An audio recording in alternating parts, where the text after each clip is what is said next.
Monsieur le Président, nous allons donc continuer à dérouler nos réquisitions à la suite de mes éminents collègues qui ont relaté les faits constants, qui ont parlé également des infractions que nous souhaiterions voir retenues par votre tribunal.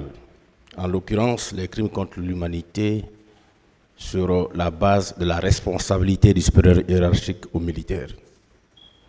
Monsieur le Président, nous allons à présent vous parler de l'administration, de la discussion, des moyens de preuve.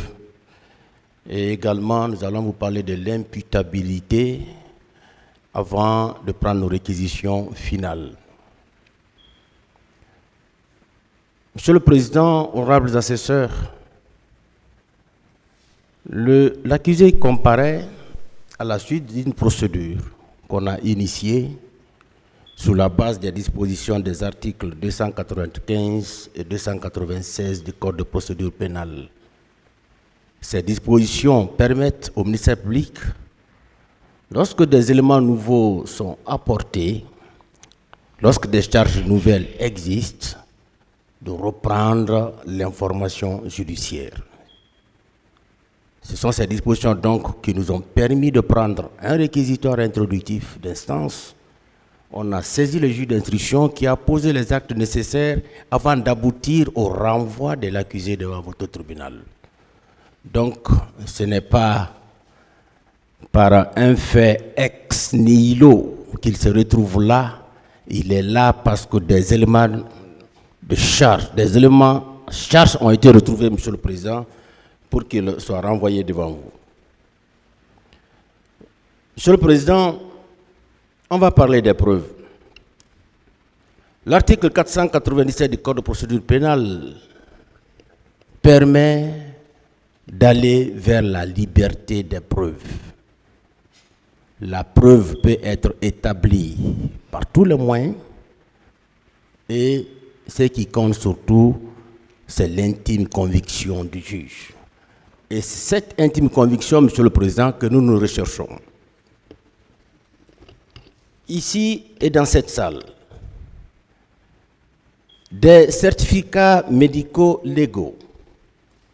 Également, Monsieur le Président, des actes de décès ont été produits qui attestent que des faits ont été effectivement perpétrés le 28 septembre 2009. Au cours des débats, des victimes se sont succédées à la barre, Monsieur le Président, pour vous dire ce dont elles ont été victimes. Et parmi ces victimes, nous avons M. Bangali Gane, M. Souleymane Sow, à propos de son frère Abdou Karim Sow, tué au cours des massacres. Également M. Mamadou Sanouba, à propos de l'enfant de sa sœur, du nom d'Elhaj Ibrahima Soriba, tué au stade, et dont le corps portant le numéro 116 leur a été restitué à l'esplanade de la mosquée Faisal. Aussi, Monsieur le Président, honorables assesseurs, nous avons M. Oumar Ba qui est passé ici au sujet de son père, Amadou Ba.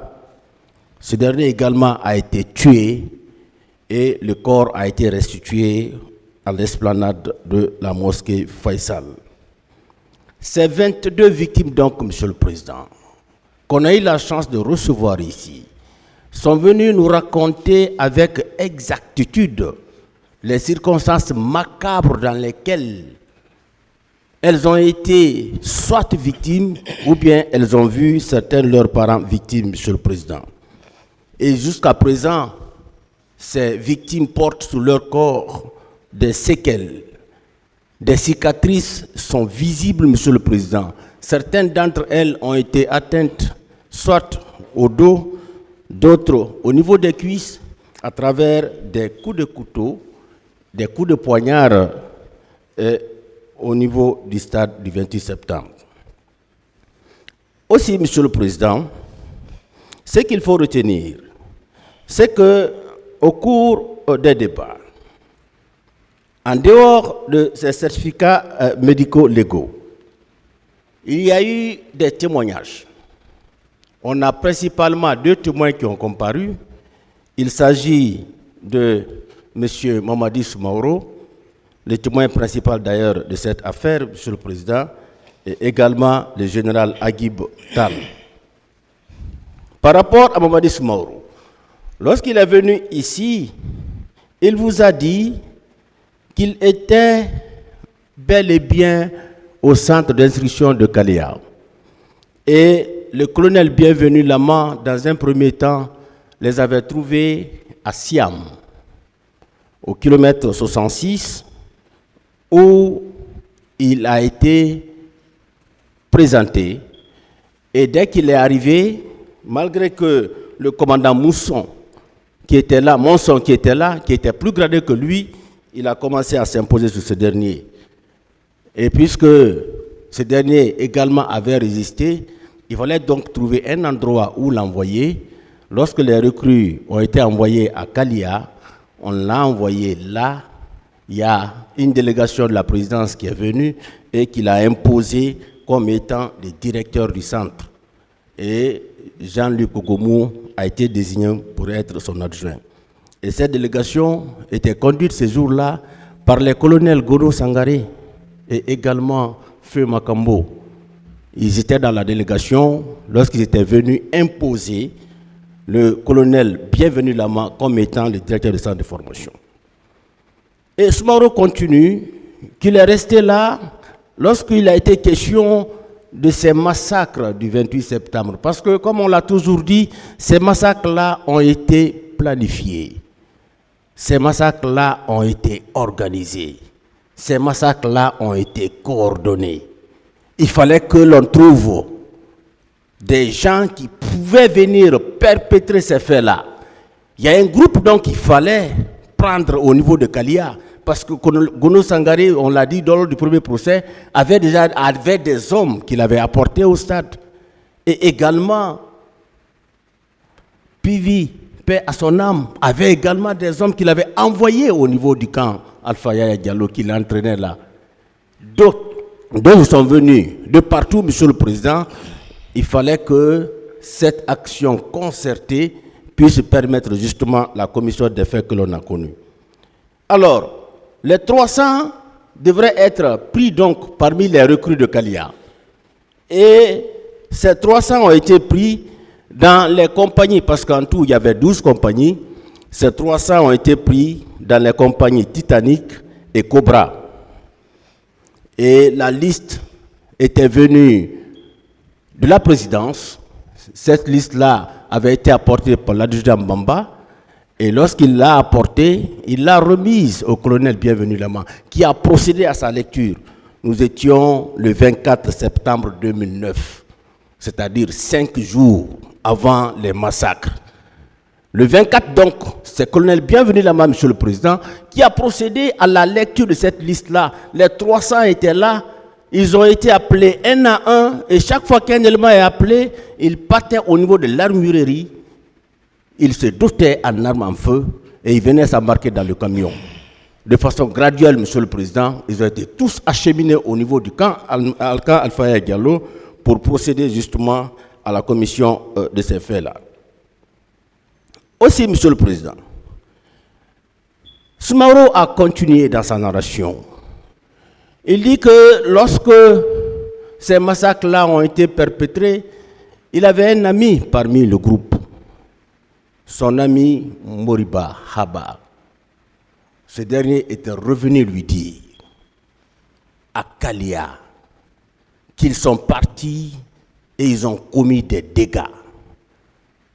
Et ces recrues étaient revenus, Monsieur le Président, certaines avec des blessures, d'autres avec des objets de valeur, des congélateurs, des motos à l'état neuf.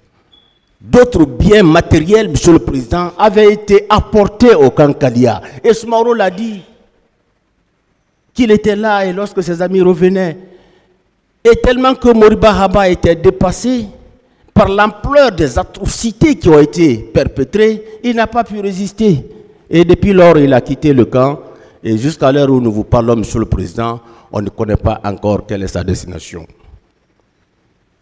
Et ce qu'il faut préciser, c'est que lorsque les recrues ont quitté le camp Kalia le 24 septembre 2009, le colonel Bienvenu Lama a suivi l'équipe. Il est venu au camp Alpha Yaya, Monsieur le Président, où il est resté. C'est après seulement les massacres, 3 jours après, qu'il est revenu au camp, avec certaines recrues d'ailleurs. C'est ce que Smaro a dit ici. Et c'est ce qui est évident. Parce que Smaro a continué à rester au camp jusqu'au 3 décembre.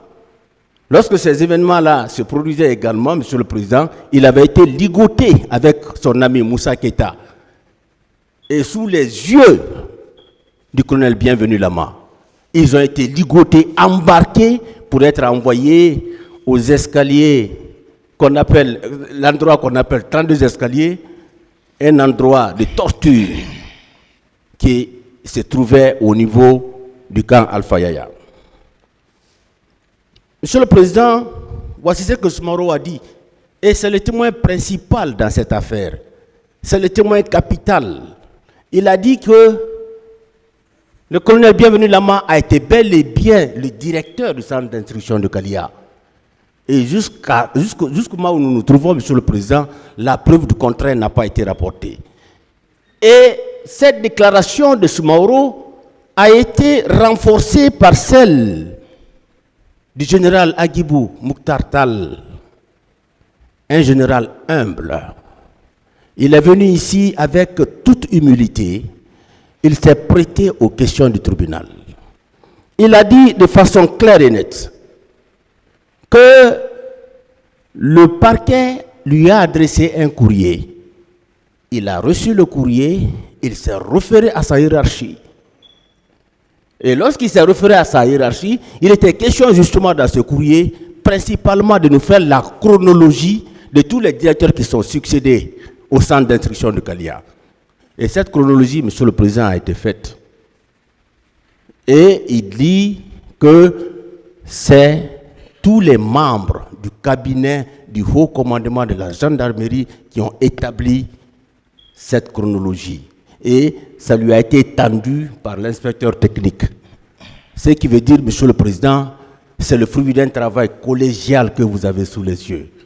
Si c'est seulement lui d'ailleurs, lui seul qui avait affirmé cela, on allait être tenté de ne pas le croire.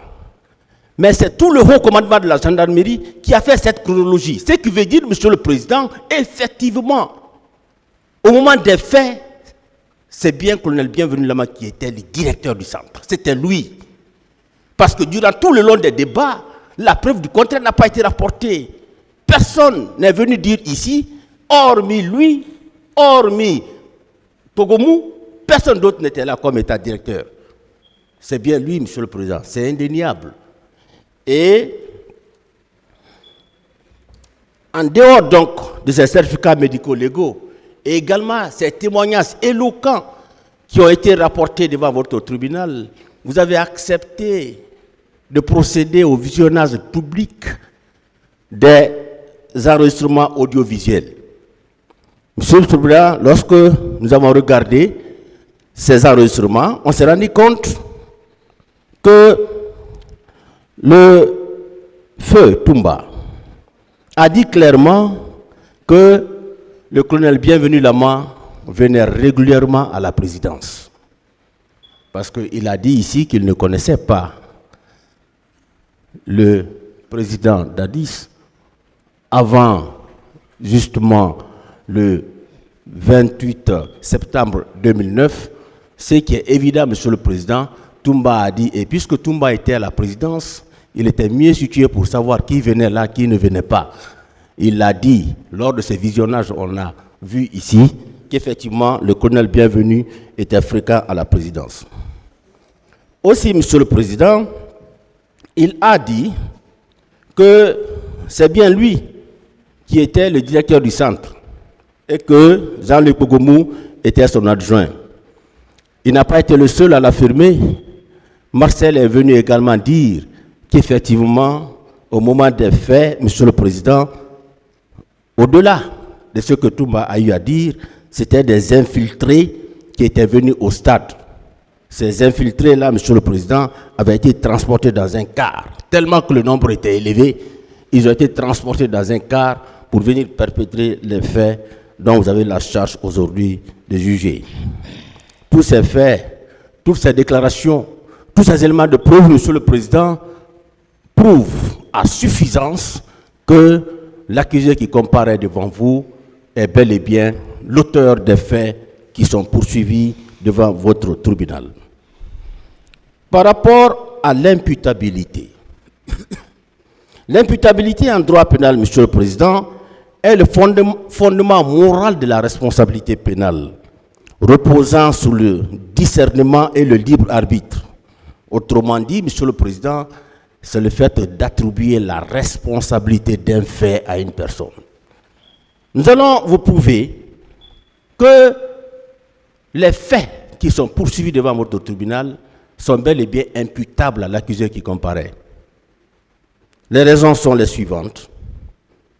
L'accusé était effectivement le directeur du centre de l'instruction de Kalia de 2009 à 2010, avec comme adjoint lieutenant Jean-Louis Pogomou.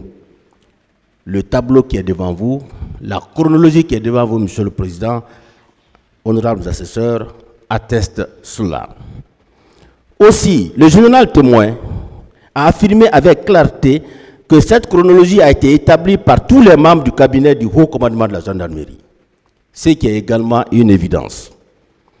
L'accusé ne nie pas sa présence effective à Kalia au moment des faits, même s'il essaie de se soustraire à sa responsabilité pénale individuelle en déclarant qu'aucun acte n'a été posé dans ce sens. Monsieur le Président, comme je l'ai dit tantôt, la preuve du contraire n'a pas été rapportée. Personne d'autre n'était le directeur au moment des faits. Aussi,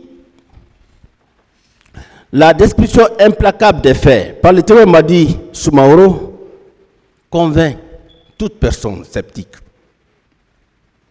Toutes les victimes s'accordent à dire que les assaillants massacreurs qui ont été aperçus au stade arboraient des t-shirts aux couleurs de Chelsea et d'Arsenal.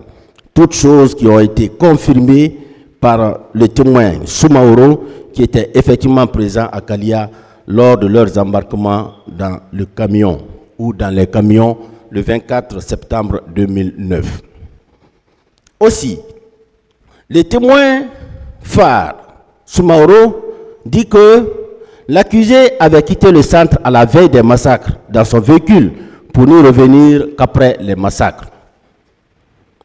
Il précise que beaucoup de recrues, en l'occurrence son ami Mourba Haba, étaient revenus au centre avec des biens de valeur et d'autres avec des blessures, certaines recrues bien sûr. Aussi, l'accusé, en sa qualité de directeur du centre, Monsieur le Président, a dit ici que lui, pratiquement, il ne sait même pas si une recrue est sortie du camp. Ça, Monsieur le Président, tout le monde sait, et tout le monde est unanime là-dessus, qu'il y a eu bel et bien 300 recrues qui ont quitté Kalia pour rallier le camp Alpha Yaya afin de perpétrer ces faits-là. Et il faut préciser qu'en sa qualité de directeur, Monsieur le Président, personne ne pouvait sortir de ce camp-là sans son ordre, sans son autorisation. Aussi, l'accusé, au cours de son interrogatoire, a dit qu'à la prise du pouvoir par le CNDD, il était à Kalia. Il l'a dit. C'est vrai qu'il n'y avait pas d'élèves gendarmes là-bas en ce moment, mais lui, il était là pour préparer des cours, selon lui. Qu'est-ce qu'il faisait? C'est un gendarme. C'est un centre qui est réservé aux gendarmes. Qu'est-ce qu'un officier de la gendarmerie a à faire? Si ce n'était pas pour préparer ces recrues-là à venir perpétrer ces faits dont vous avez la charge de juger encore une fois. Monsieur le Président, tous ces faits, tous ces éléments concourent à étayer l'imputabilité de ces faits à l'accusé. Nous allons revenir un peu, Monsieur le Président, sur les différentes qualifications juridiques auxquelles nous souhaiterions vivement l'accès du tribunal. Nous avons demandé à ce que les faits poursuivis soient requalifiés en crime contre l'humanité sous la base de la responsabilité du supérieur hiérarchique. Pour parler de la responsabilité du supérieur hiérarchique ou militaire, Monsieur le Président, il y a deux éléments préliminaires sur lesquels il faut se fonder pour savoir si effectivement on est en face d'un cas de responsabilité du supérieur hiérarchique. Le premier élément, c'est l'existence du lien de subordination. Est-ce qu'il y a un lien de subordination entre le supérieur hiérarchique ou militaire et le subordonné? Si vous réussissez, Monsieur le Président, à répondre à cette question, il y a une seconde qui suit directement, c'est celle de savoir est-ce que l'infraction a été commise par le subordonné. Dès que ces deux éléments sont réunis, vous êtes en face d'un cas de responsabilité du supérieur hiérarchique ou militaire. Et dans ce cas-ci, Monsieur le Président, honorable assesseur, il y a bel et bien un lien de subordination entre le directeur du centre de Kalia et les différentes recrues qui ont quitté pour venir perpétrer ces massacres-là. Ça, c'est indéniable. Le second élément, Monsieur le Président, ces infractions ont été bel et bien commises par ces subordonnés-là qui ont quitté le camp Kalia pour venir au stade. Ces deux éléments préalables étant réunis, Monsieur le Président, le tribunal va continuer à répondre à un certain nombre de questions telles que est-ce que le supérieur savait, est-ce que le supérieur avait une autorité ou un contrôle effectif sur les subordonnés? Ça, c'est une évidence. Le supérieur qui est là, Monsieur le Président, le supérieur militaire qui est là, avait bel et bien une autorité à cette époque-là, mais aussi il avait un contrôle effectif sur les subordonnés. Est-ce que le supérieur savait ou aurait dû savoir que des crimes allaient se commettre? Bien sûr, Monsieur le Président, ces gens-là ont été recrutés, n'ont même pas fait 5 mois de formation. On savait que ces gens-là devraient être préparés pour aller commettre ces faits-là. Est-ce que le supérieur a pris toutes les dispositions pour les empêcher ou en limiter les effets? Ça n'a pas été le cas, Monsieur le Président. Malgré le contrôle qu'il avait, malgré l'autorité qu'il avait sur ces subordonnés-là, il n'a pris aucune disposition pour que les effets soient au moins limités. Aussi, est-ce qu'après la commission de ces crimes-là, des sanctions avaient été entreprises? Non, Monsieur le Président, aucune sanction. Au contraire, on a remarqué ici que des gens ont été félicités après. Les gens ont été élevés. Ils ont connu de l'ascension.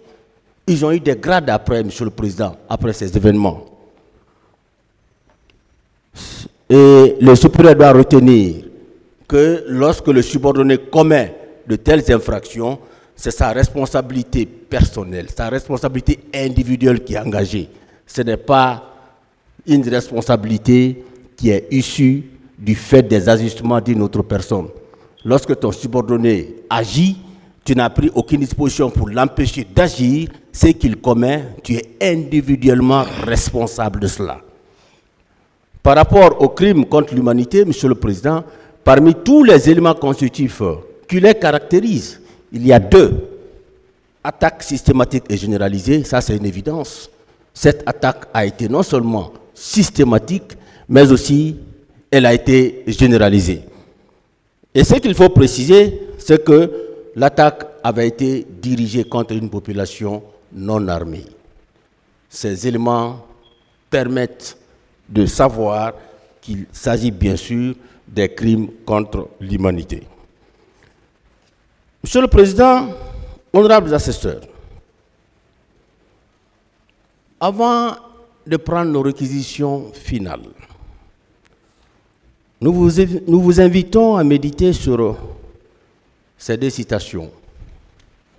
La première est d'Emmanuel Kant qui dit Si la justice disparaît, c'est chose sans valeur que le fait que les hommes vivent sur terre.